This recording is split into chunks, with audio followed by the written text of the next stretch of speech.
Fala galera do segundo colegial, professor Alf com vocês de filosofia.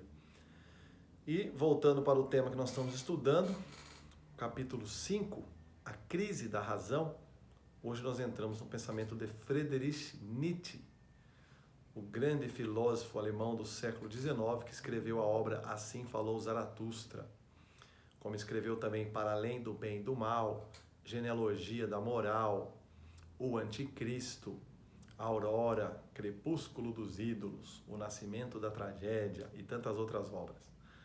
Nietzsche, conhecido como filósofo da suspeita, pelo grande ceticismo do seu pensamento, por vezes também chamado, de aquele que atacou Sócrates ou a figura de Cristo de maneira que nenhum outro filósofo até então havia feito, marcou a filosofia do século XIX com seu estilo irônico, bastante crítico, e com sua filosofia do enfrentamento, marcado por ataques violentos no campo da filosofia contra os verdadeiros mestres, da história da filosofia.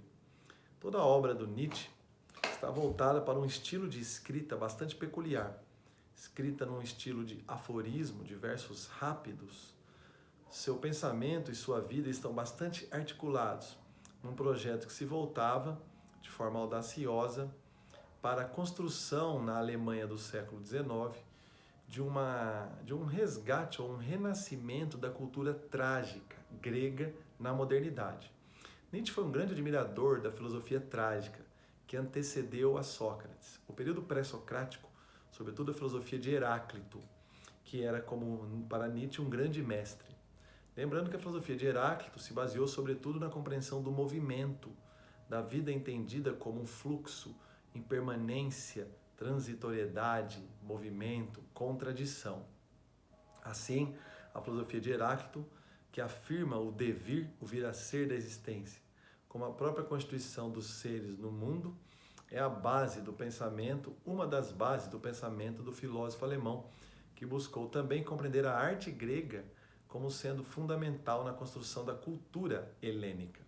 Os gregos desenvolveram o teatro, a música, sobretudo como forma de exaltar a vida e assim superar os aspectos terríveis, sombrios da nossa existência.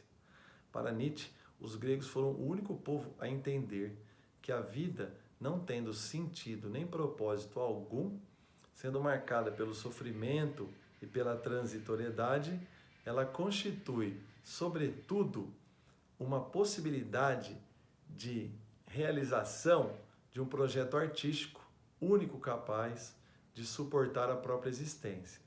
Assim, se a vida não tem sentido, se nenhuma verdade é possível, se só a dor e o sofrimento configuram, assim como a morte, a nossa existência, a arte surge como uma espécie de refúgio, assim como a filosofia surge como uma ferramenta capaz de explicar e superar em parte a dor da existência. Grande parte da filosofia grega pré-socrática é marcada por essa investigação da natureza, mas sobretudo também pelo uso da metáfora, das figuras de linguagem, de uma linguagem poética para explicar o pensamento. O que Nietzsche admira nos filósofos pré-socráticos e nos artistas gregos trágicos, como os poetas Ésquilo, Sófocles, e assim como também os poetas Homero, Ésquilo,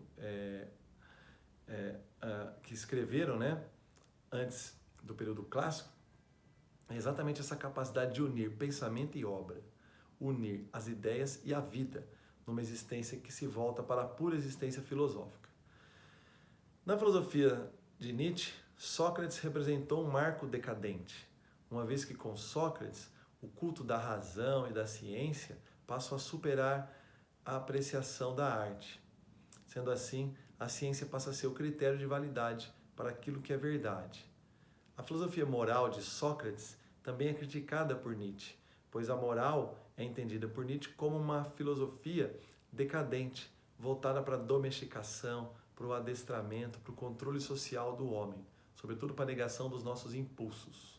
Enquanto que a moral nega o instinto, nega os impulsos, a ciência nega o aspecto ilusório da vida, tentando compreender a verdade. Moral e ciência nascem do mesmo impulso, do impulso decadente de rejeição a esta vida como transitoriedade, de rejeição a esse mundo como impermanência e da tentativa de fixar uma verdade, seja ela no comportamento do homem, que alcançaria a felicidade controlando as paixões, seja ela na própria ciência, que alcançaria a verdade negando os sentidos e afirmando a razão. Para Nietzsche, tudo isso se configura apenas uma negação deste mundo, em busca de uma vontade de certeza, de uma vontade de verdade. Sócrates matou a arte, matou o impulso ilusório da arte, matou o pensamento trágico que se baseava no sofrimento e na ilusão do mundo como forma de compreender a verdadeira natureza, né, da existência. E assim Sócrates é atacado pela filosofia de Nietzsche como sendo ele, o filósofo que promoveu a decadência da cultura grega. Sócrates era um dos filósofos mais reconhecidos da história. No século XIX, sua filosofia ainda desfrutava de uma grande popularidade na Alemanha. Quando Nietzsche se tornou professor na Universidade da Basileia, na Suíça, e foi fazer suas primeiras aulas inaugurais, ele conferiu então uma grande palestra contra Sócrates, que acabou escandalizando a sociedade burguesa, principalmente racionalista do século XIX, e a universidade em que ele dava aula. Pouco a pouco, Nietzsche se tornou uma figura estranha na universidade, criticado por colegas de trabalho e abandonado pela maioria dos alunos. A vida de Nietzsche será de errância e deslocamentos diversos, vagando pela Europa. Rapidamente ele deixa o cargo de professor na Universidade da Basileia e se dirige, né, a um mundo de construção independente e de solidão.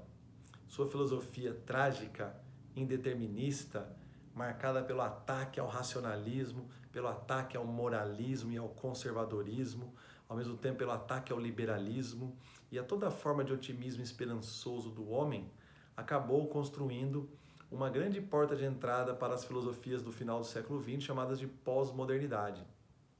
O filósofo do martelo, como foi chamado também sua filosofia, pois o subtítulo de sua obra, O Crepúsculo dos Ídolos, foi chamado Como Filosofar com Martelo, pois o martelo é símbolo da destruição e Nietzsche procurava destruir os ídolos.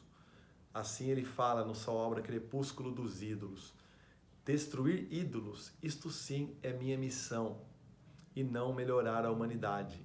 Melhorar a humanidade é uma grande ilusão dos profetas, dos pastores, dos cuidadores de rebanho, aqueles que acreditavam que guiariam os homens para um lugar melhor. Todos esses não passam de enganadores, mentirosos, covardes. No fundo, a filosofia nietzschiana convida o homem para um outro projeto, sem nenhuma esperança num futuro melhor, sem nenhuma confiança na moral ou mesmo no progresso tecnológico. Sua filosofia se dirige, sobretudo, para os homens raros, aquele que ele considerava a minoria na espécie, aqueles que ele se dirigia e dirigia sua filosofia, que ele chamou de o além do homem, o super-homem, os homens trágicos, capazes de viver uma vida sem esperar nada em troca, aqueles capazes de habitar sua própria solidão e assim serem também capazes de superar o desamparo e o próprio abandono do mundo sem sentido em nome de um amor verdadeiro à vida. No fundo, a filosofia do martelo de Nietzsche é também uma filosofia de profunda espiritualidade e alegria, já que ele convida o homem a uma capacidade de amor incondicional à vida, de afirmação alegre e dionisíaca sobre a existência. Dionísio, deus da embriaguez, da desordem, do caos, é para Nietzsche o único deus que saberia dançar, e a dança entendida como o próprio movimento do mundo é o símbolo da arte, sendo a música a forma mais elevada de existência artística.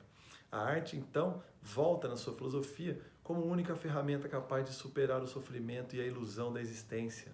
O homem artístico, dionisíaco, se assemelha à criança que brinca e joga com o destino sem esperar nada em troca. Sua filosofia da alegria, né, e da espiritualidade convida o homem, então, a amar o seu próprio destino e a afirmar a sua própria existência. Valeu, galera! Próxima aula eu vou falar um pouquinho ainda mais desse grande filósofo Friedrich Nietzsche. Estaremos juntos. Até mais!